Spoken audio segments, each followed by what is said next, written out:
Hey Beer Babes, we're here at Tandy's Craft Beer Bar, and today we're joined by Byron, one of the co-owners of this fine establishment. Byron, thanks for having a chat to us today. Oh, it's a pleasure. Yeah, we're really excited to have this chat. We love talking to people that are interested in beer and from where we're from. So, to get started, I wanted to know a bit of the backstory. So, what's the origin of Tandy's? Well, when I left Lonnie in my early 20s, wasn't a great craft beer scene here. I mean, you had Crown Cellars, maybe a bit of Davies, Pizza Pub, stocked a few little things. Moved away to Melbourne. Every time I came back, there was just nothing.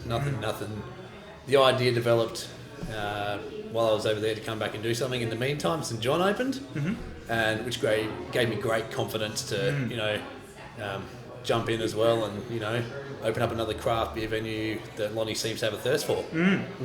Yeah, so it's really interesting that you say that because like when I first started drinking, there wasn't really those options. I mean, I do remember St John's opening and then you guys coming along as well, and it's great that you saw that empty space and now you guys are filling it. So how long has Tandy's been going for? So we opened on the last weekend of November 2016. Okay. Also coincided with, roughly about the same time that Tandy died, who was my auntie. A bit of a backstory there. That the place is named after my auntie and also my father's little sister Tandy. So just a bit of a, it's a family business. Family name. Yeah, family name. She died from ovarian cancer. We like to sort of keep her memory alive, tell that story as much as we can, and get that out there. That's a really beautiful story because I did wonder where the name Tandy's came from, and you beat me to it. Yeah. There we go. I mean, she loved a beer as much as any of us, and not that she was much of a craft beer drinker. She screwed her nose up a few of my home brews over the years, but 50% of them she liked, 50% of them she probably go, "What are you doing, mate? Like, who's going to drink this?" Yeah. Well, that's fantastic. When it came time to finding a name for the bar, we decided to keep it in the family. Yep. Yeah. Well, I think that's a great choice. And it's cool to hear about sort of this family-run business because I didn't know this before today, but you are one of the co-owners and the other is your dad. So how did that come about?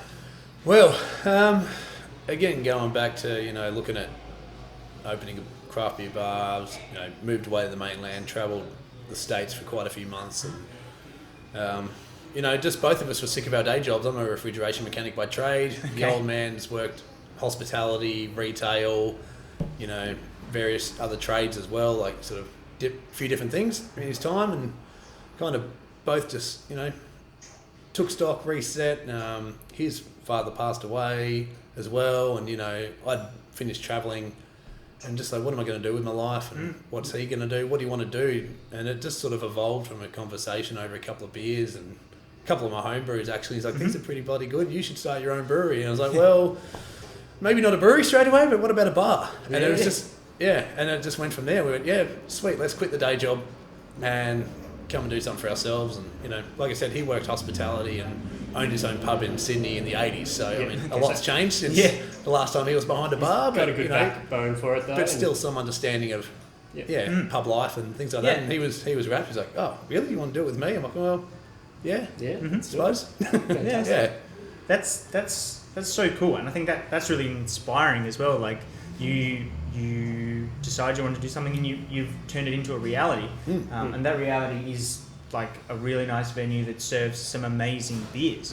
And I wanted to touch on the beers specifically because you guys seem to have made like quite a conscious effort to be very Tassie orientated. Was that always the plan? Not really. It was, initially it was probably going to be a similar thing to St John where you go, right, well, I've had all these beers from all over the world and that's something I want everyone else to experience. But also in my travels around the world, the thing I did love is regionality and travelling through the States, especially you go 50 kilometres or 2 hours away and all of a sudden the beers change and everything's very local. It's the same in the UK where I've travelled there. Everything just seems to change and it's all about what's local and sort of, I'm like, okay, well, that's kind of cool. I appreciate that you can just travel for 3 months and every couple hours you get to try different beers from the same region. And, people do that with wine all the time. We already understand that you go to different regions for different wines. Yep. Yeah. Yeah, coming back to Tassie, there wasn't a whole lot of Tassie craft beer available in your mainstream pubs or even bottle shops or restaurants and things like that. And Yeah. I just really wanted to put Tassie back on the map and, not so much to mainlanders, but just to locals and have a look in your own backyard. And, and it was just something how we could also differentiate ourselves from some of the other local craft beer bars in Tassie. So, again, Tandy was the reason that my family moved to Tasmania when I was a young child. She was the only one in our family that lived here. We had family in Texas, family in South Africa, family in Queensland, all over the world. Yeah. But she was the pinpoint for us moving to Tasmania. So it's kind of like this connection to her. We named it Tandy's, and it's like, all right, well, why don't we just serve Tasmanian products as well? Let's show Tasmanians what Tasmania can do. We're starting to get some really good craft brewers come out. I mean, Van Diemen have been doing their thing for a while, as well as Van Diemen and Seven Sheds and 2 Minute Tool. All of a sudden, Morrison had come on the scene, and Morrison's Irish Red Ale was just the one that grabbed me. It was the last summer that I spent with Tandy, just before I headed over to the States, and I was flying out, had it at Irish Murphy's in Hobart, and I was just like, right. This is good. Tassie's producing some good beer now. Yeah, it's good that you said that. Yeah. There's not many boutique places like here in Tasmania. We're selling. There are now. There's a few coming up, but before you wouldn't be able to get something that was a bit boutique or a bit crafty. Like you said, you'd normally have to go to people's backyards or something to try and get their own home brew. 10 years ago when I left Tassie, there was next to nothing. I mean, apart from the few that I just mentioned before. Exactly. Yep. And now we're so spoiled. Spoiled, And I mean, coming back and finding Morrison, and that was the one for me that really went, okay, Tassie's moved forward with the beer. Van Diemen's doing great things now with their farmhouse ales, and Ironhouse are renowned for their whiskey now and their gin and their spirits, and also their dark beers. Their milk stouts just ever popular. Yeah, that's getting there.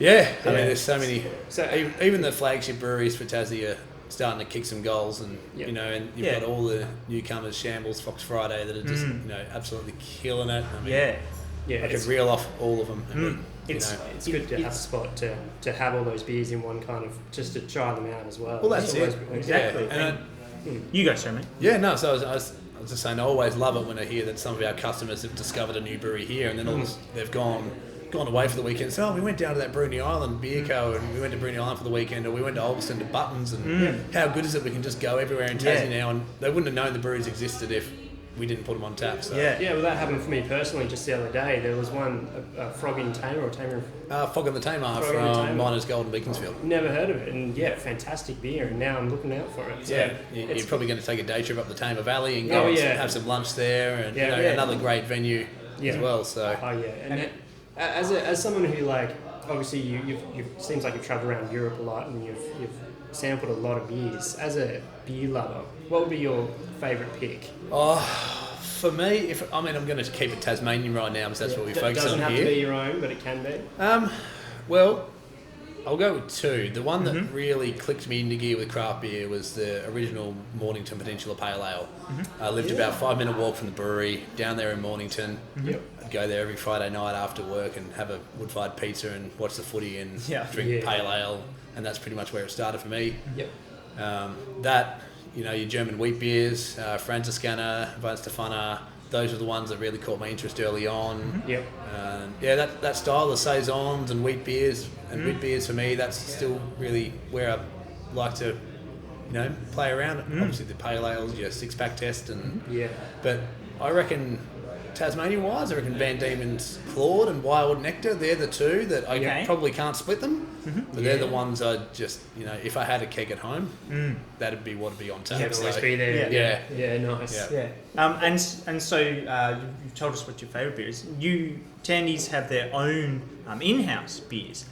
Do you guys make that here, or how does that work? No, we don't. So that's a local lager that's produced by Little Rivers, and we wanted a lager for 95% of beer drinkers in Tassie drink Bogues or Cascade generally, or any other type of lager. So we really went searching for someone to do a really good lager, and Little Rivers put their hand up and we can do a good lager, and they're happy for us to brand as our own and run it in bottles and cans and on tap as Tandy's Draft. So it's just something to sort of break the ice with people that generally gets people in. Get people in the door. They're not uncomfortable. They come in. They go, all right. Well, if you've got a lager or a draft, it's like we've got Tandy's Draft. It's a pale lager. Yep. It's not offensive. So we've been that's kind of our flagship beer, but made by Little Rivers in Scottsdale. Yeah, awesome. And they do some good stuff over there. They do some really good stuff over that. Yeah, the Vovo milkshake and the Mudslide Porter, two of my favourites. So, they're always mixing it up. They do some good stuff. Definitely.